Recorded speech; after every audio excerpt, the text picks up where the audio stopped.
제가 세상에서 가장 가성비가 좋은 자율신경계의 좋은 음식 한 가지를 설명해 드리면 바로 인데요. 너무 많이 드실 필요는 없거든요. 한번 드실 때 개 정도를 물에 끓여서 드시면 되는데, 이때 뭘 주의하셔야 되냐면, 일단은 제가 하는 동작을 먼저 집에서 좀 따라해 보시면 좋겠는데, 우리가 평상시 앉아 있을 때 무게중심이 앞으로 나와 있으면서 목도 앞으로 나와 있고 등도 굽어 있고 그다음 어깨도 앞으로 이렇게 말려 있습니다. 이 동작을 하루에 5번 정도씩 해주시면 좋고요. 이런 식으로 좀 건강하게 푸는 방법을 찾으시는 걸 많이 권유를 드립니다.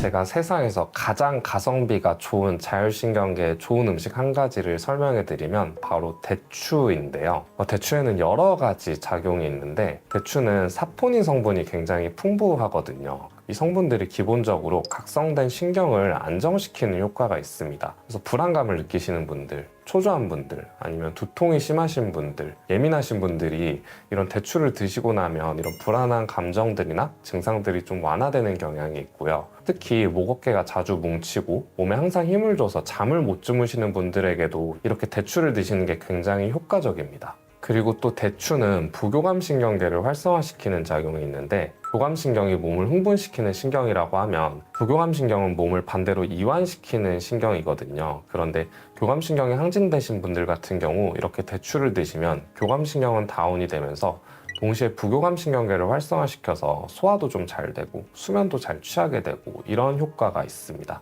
그리고 마지막으로 대추는 한약재로도 쓰입니다. 언제 쓰이냐면 소화기가 약할 때 쓰거든요. 그래서 실제로 만성적인 소화불량이 있으시거나 아니면 장이 좀 예민하신 분들께 이렇게 비위를 보강하는 목적으로 대추를 처방하는데, 자율신경을 얘기하는데 갑자기 비위를 왜 얘기하냐면, 자율신경계를 얘기할 때 우리가 중추신경계, 그러니까 뇌 이야기를 계속 하고 있잖아요. 뇌의 다양한 신경 전달 물질 중 가장 중요한 신경인 세로토닌이 바로 이 장에서 많이 생깁니다. 그래서 실제로 장내 환경이 좋지 않은 분들이 우울감이나 불안감을 호소하시는 경우가 굉장히 많거든요. 그래서 대추를 잘 드시면서 이렇게 위장 기능을 튼튼하게 하면 세로토닌이 많이 분비되면서 기분도 좀 좋아지고 불안감도 줄어들고 자율신경계가 개선되는 효과가 있습니다. 대추는 일단 당 성분이 좀 있어서 너무 많이 드실 필요는 없거든요. 한번 드실 때 3개에서 5개 정도를 물에 끓여서 드시면 되는데, 이때 뭘 주의하셔야 되냐면 그냥 통으로 넣지 말고 반드시 잘라서 넣어야 돼요. 한약을 다릴 때도 실제로 대추는 절편이라고 해서 절반 혹은 4등분을 해서 쪼개서 이렇게 탕전을 합니다. 그렇게 해야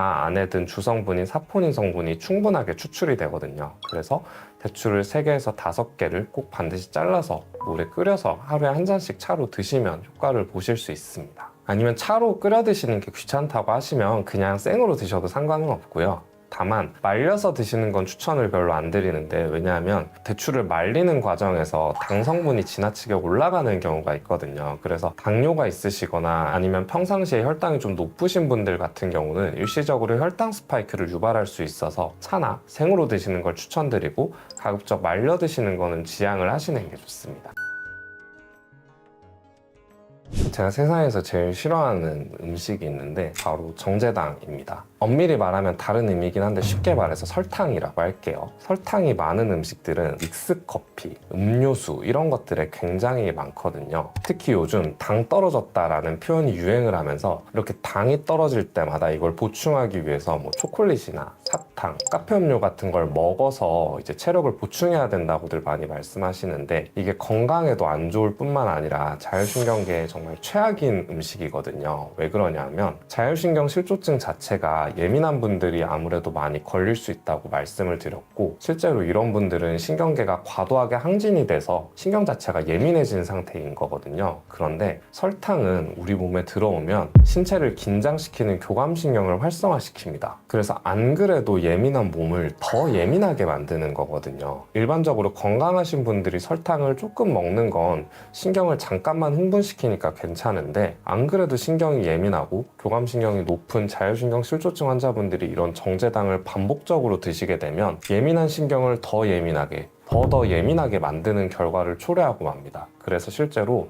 어떤 음료수나 아니면 초콜릿 같은 단 음식을 드시고 나셔서 증상이 더 악화되는 경우가 굉장히 많아요. 특히 머리가 아프시거나 이러신 분들이 이런 설탕류의 음식을 먹고 나면 잠깐 괜찮다가 이런 통증이 심해지는 경우를 굉장히 많이 보게 됩니다. 그다음 두 번째로는 카페인입니다. 설탕처럼 카페인도 피곤할 때 이제 많이 찾는 음식 중 하나죠. 카페인이 피곤함을 잊게 하는 원리는 실제로 피로함을 없애주는 게 아니고요. 잠깐 피곤함을 잊게 만들어주는 원리거든요. 그래서 우리 뇌가 피곤함을 느껴서 좀 쉬고 싶어 할 때 뇌를 일시적으로 각성시키는 작용을 하는 거예요. 그러니까 피곤함을 없애는 게 아니라 각성을 시키는 거죠. 그런데 안 그래도 예민한 자율신경 실조증 환자분들한테 이런 카페인을 주입해서 몸을 더 각성시키면 설탕과 마찬가지로 증상이 악화되게 됩니다. 카페인과 같은 원리로 그 다음으로 안 좋은 건 알코올이에요. 소주, 맥주 어느 거든 상관이 없습니다. 술을 마시면 마음이 좀 편해지곤 하잖아요. 그래서 일시적으로는 잠깐 뇌를 억제시키는 작용이 실제로 있거든요. 그래서 술 드시고 잠을 자시는 분들이 이게 습관화가 되지만 결국 근본적인 해결책이 될 수 없는 이유가 알코올은 우리 몸에 들어오면 일시적으로는 몸을 좀 진정시켜주지만 일정 시간이 지나고 나면 다시 몸을 흥분시킵니다. 그래서 알코올 중독이 되신 분들이 실제로 각성이 되신 분들이 많아요. 그래서 알코올 같은 경우도 제가 자율신경을 치료할 때 반드시 끊어야 될 음식이라고 설명을 해드리고 있습니다.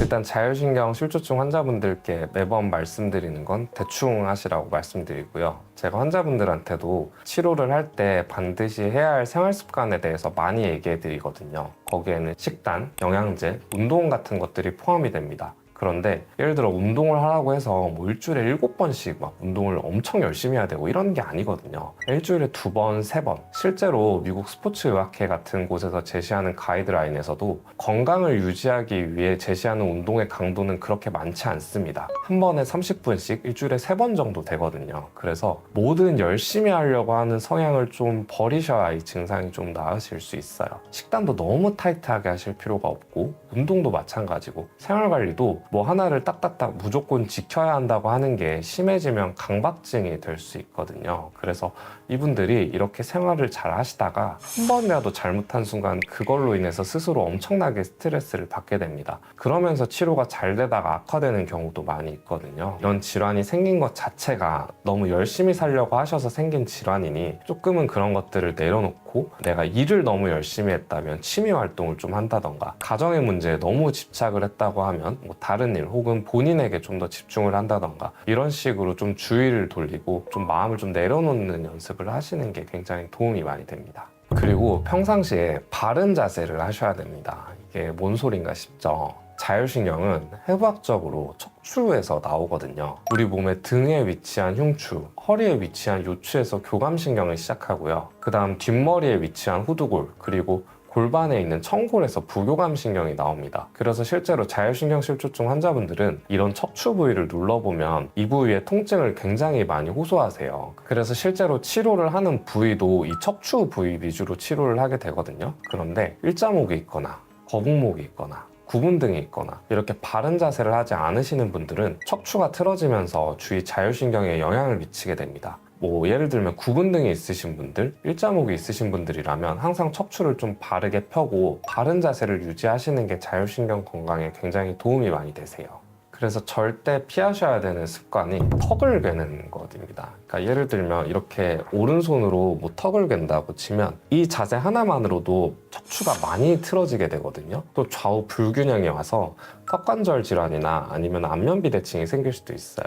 이런 분들 같은 경우는 실제로 내가 오른쪽으로 턱을 많이 계시는 분들의 오른쪽 척추를 만져보면 통증을 많이 호소하시거든요. 그래서 평소에 앉아 계실 때 이렇게 턱을 괴거나 어느 한쪽으로 좀 치우치는 습관을 피하셔야 되고 항상 앉아 있을 때는 시선을 이렇게 밑으로 본다기보다는 항상 눈높이와 맞게 혹은 눈보다 살짝 위를 바라보는 습관을 하셔야 됩니다. 책을 볼 때, 핸드폰을 볼 때, 모니터를 볼 때 다 마찬가지예요.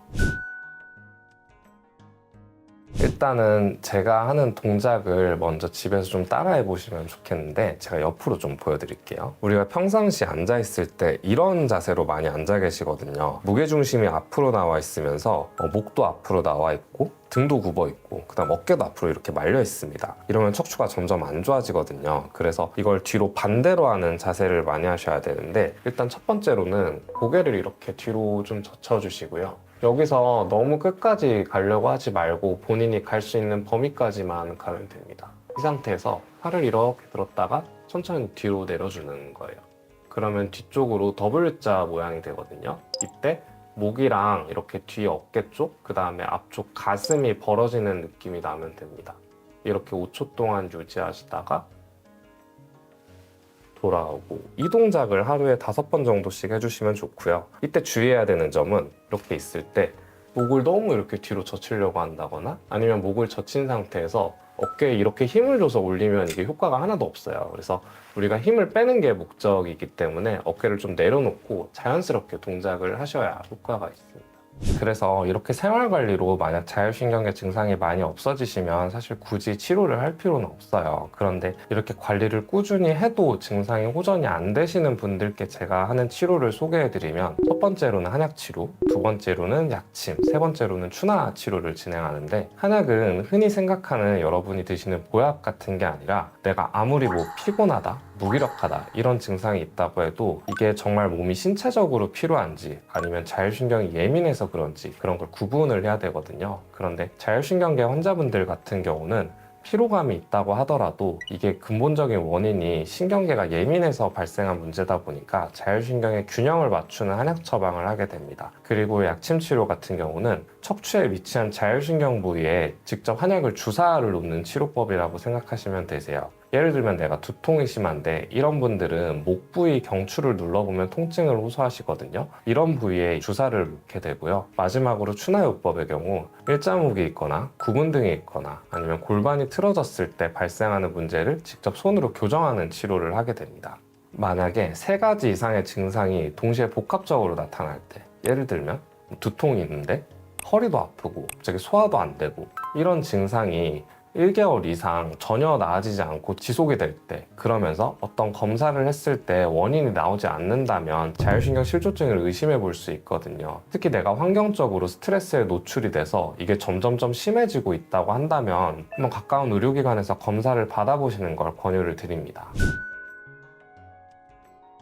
기본적으로 자율신경 실조증이라는 질환 자체가 습관병이거든요. 그러니까 내가 스트레스에 계속 노출이 되는 상황을 스스로 만드시는 경우가 있습니다. 그러니까 제일 최악의 경우를 예시로 들면, 일을 많이 하시는 분들이라고 가정을 할게요. 일을 하면서 이제 스트레스를 받고 퇴근을 늦게 하셨는데, 스트레스를 받으면 우리가 먹는 음식 같은 게 땡기잖아요. 그러면 뭐 9시, 10시 이럴 때 퇴근하셔서 집에서 이제 배달 음식 같은 걸 시켜 드십니다. 근데 이때 보통 드시는 음식들이 뭐 샐러드 이런 거 안 드시거든요. 뭐 치킨, 피자, 마라탕 이런 자극적인 음식을 먹게 되고 또 폭식을 하는 경향이 있습니다.